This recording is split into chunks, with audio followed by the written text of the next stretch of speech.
Hello and welcome everyone to another StarCraft 2 England cast. Today I have got game 2 of a best of 3 from the Gigabyte Nvidia invitational, and it is between Grubby, the green Protoss player in the top right, and ForGG, the red Terran in the lower left. That means this is a PvT, and as I said, it's game 2. So if you have not watched game 1 of this best of 5, then please very quickly pause this video, flick over to my channel and watch game 1, because it was really good and it was a great display. And obviously I don't want any spoilers, so please pause and just come back. So you've had warning. ForGG took game 1 really well. It was a good little multi-pronged attack.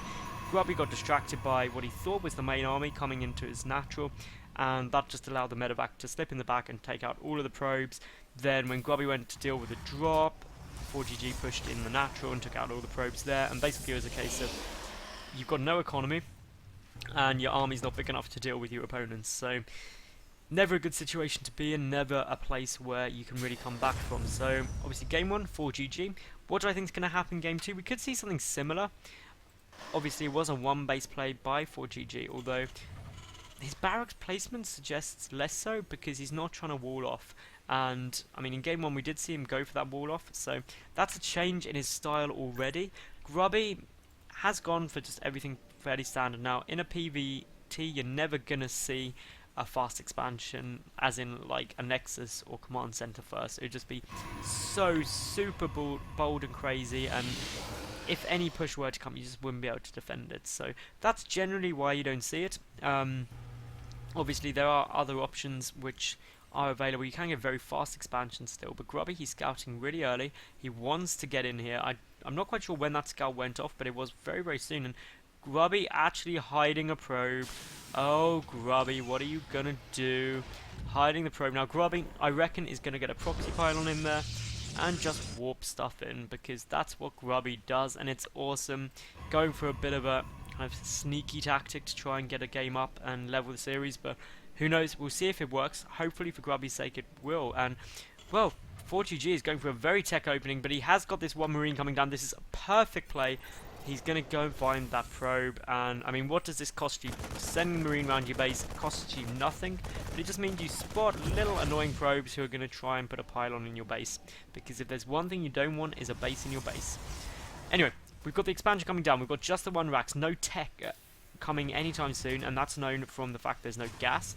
Grubby, on the other hand, has got 2 assimilators, but so far has 2 workers in one and only 1 worker in the other. He's probably going to rally down to there, or maybe not. Maybe he's just going to go 2 and 2. The reason you see 2 and 2 quite often is it's really a very effective way to get minerals quickly, and the gas as well. So obviously the gas mining, the minerals, you're not taking too many workers off it, but you can still tech pretty heavily behind it.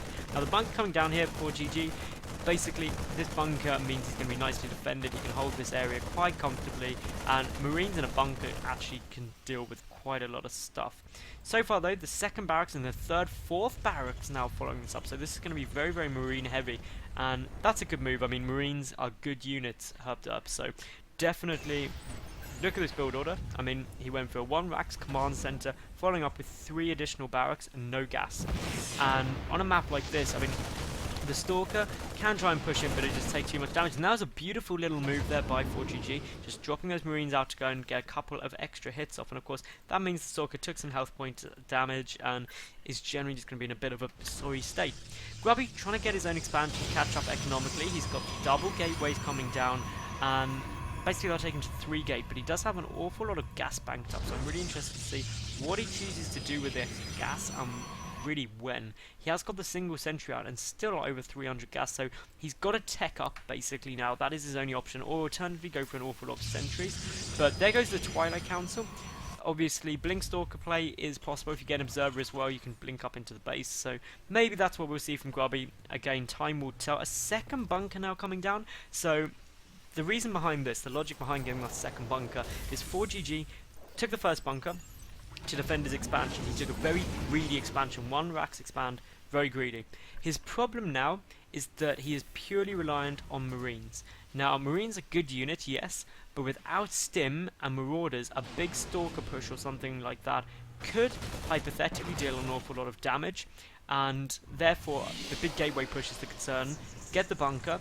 Effectively, that bunker can be seen as only costing you 25 minerals, because if you don't need it, you just salvage it and you get 75 back, so not that much. Now, Templar Archive actually coming down, so this is a bit more of a surprising build. We're not going to see Blink, we're going to see High Templar very, very early on in this game, and that's being supplemented by getting 4 gas up very, very quickly, and of course, the first 2 gas haven't been long up here. Obviously for GG, he's getting his 3rd command center, so going very, very economically focused, which I really like. I do feel that going for a more macro orientated game, if you are in a game up position, is the right thing to do, because you're then putting pressure on your opponent to either try and do something, basically an all-in or very aggressive play, which you can hold, or you basically force them into a macro game, but if you're being greedy, you're ahead anyway.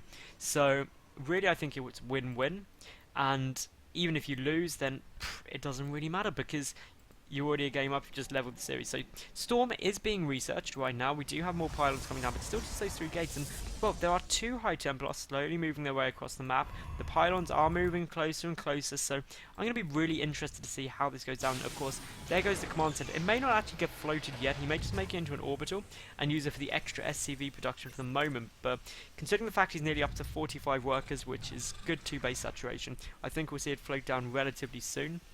The missile turret, a great choice.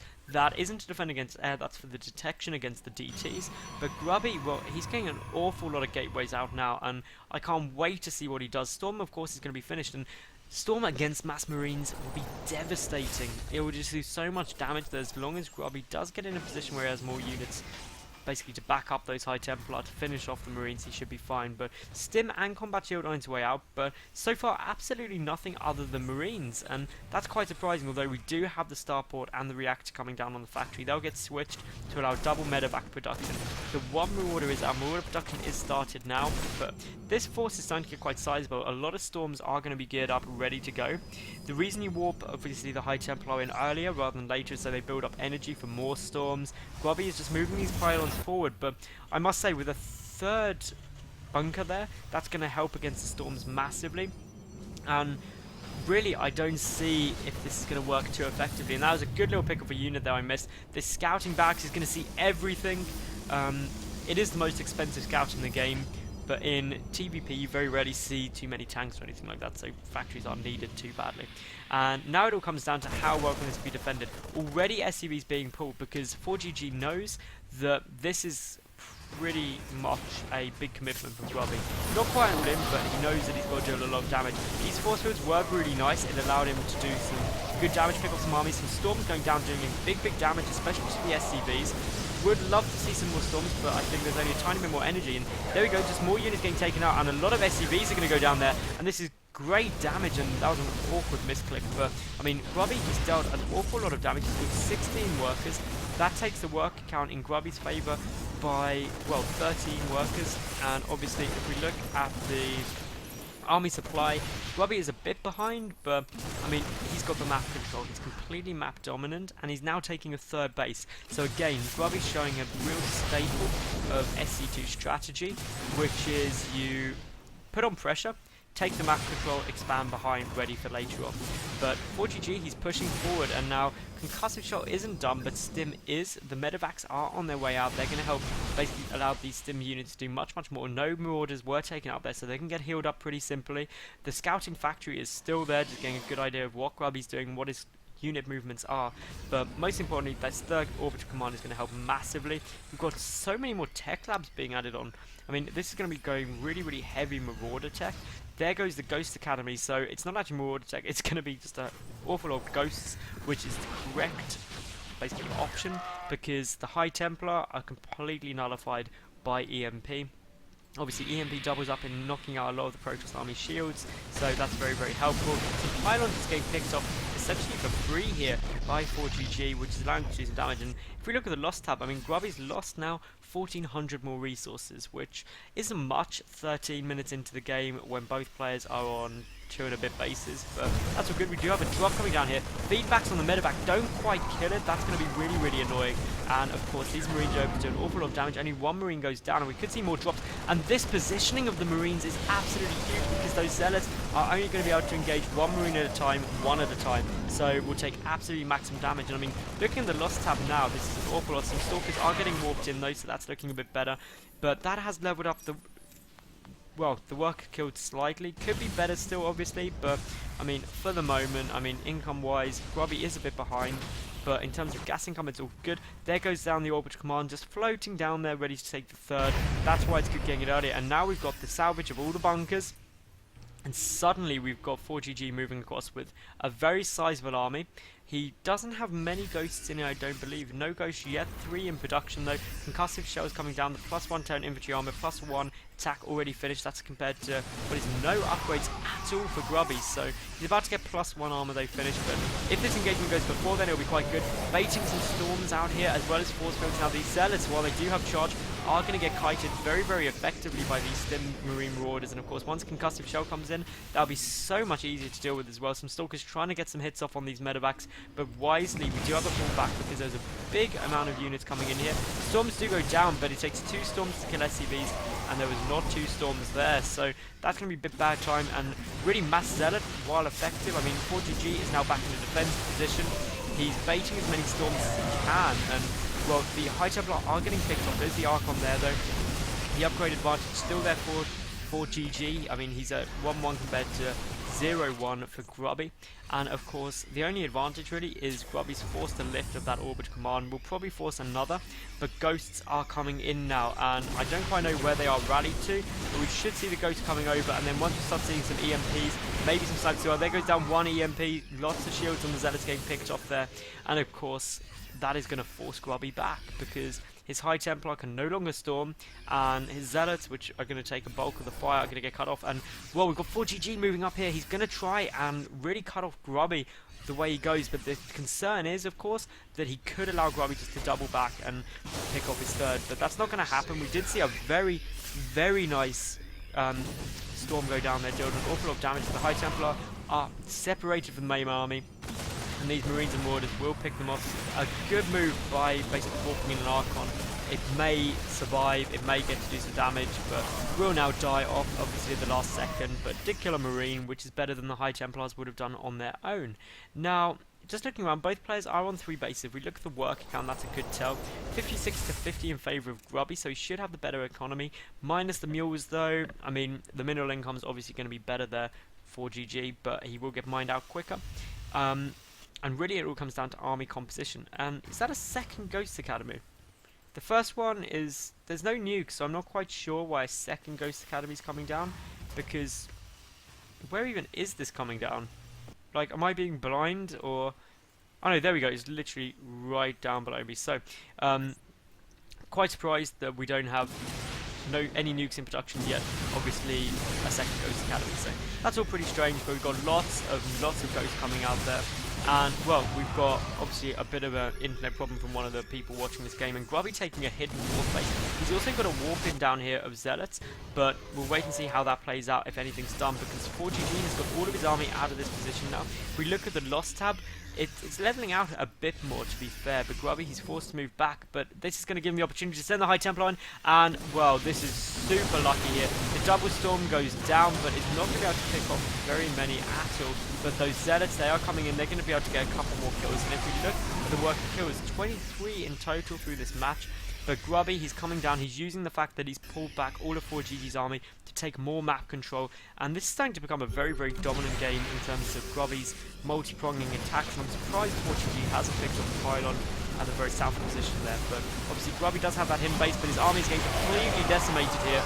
This is just such great control by ForGG, great EMPs go off, basically pick up all the shields, and this actually could be the deciding factor of this game.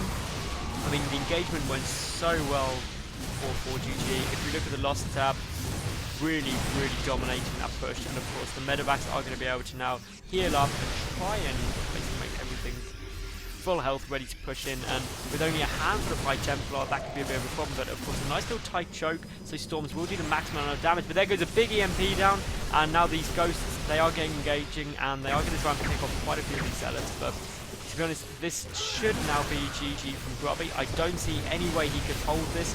No Miracle Storm can do anything at all. The Templar Archive is down, so that's some key tech gone. And, well, it's basically a Zealot army now for Grubby against a large amount of Marine Border and Medevac. A couple of High Templar are still there, but there goes the GG. And ForGG does therefore take this series to 2-0. And that means we'll go into Game 3. I will see you there any second. But firstly, please like or thumbs up the video, leave a cool comment, let me know what you thought of the game and the casting, subscribe because I get new top level games up every single day, and obviously, most importantly rather, I hope you did enjoy. But I'll see you at Game 3 any second, flick over to my channel and I'll see you there. Bye for now.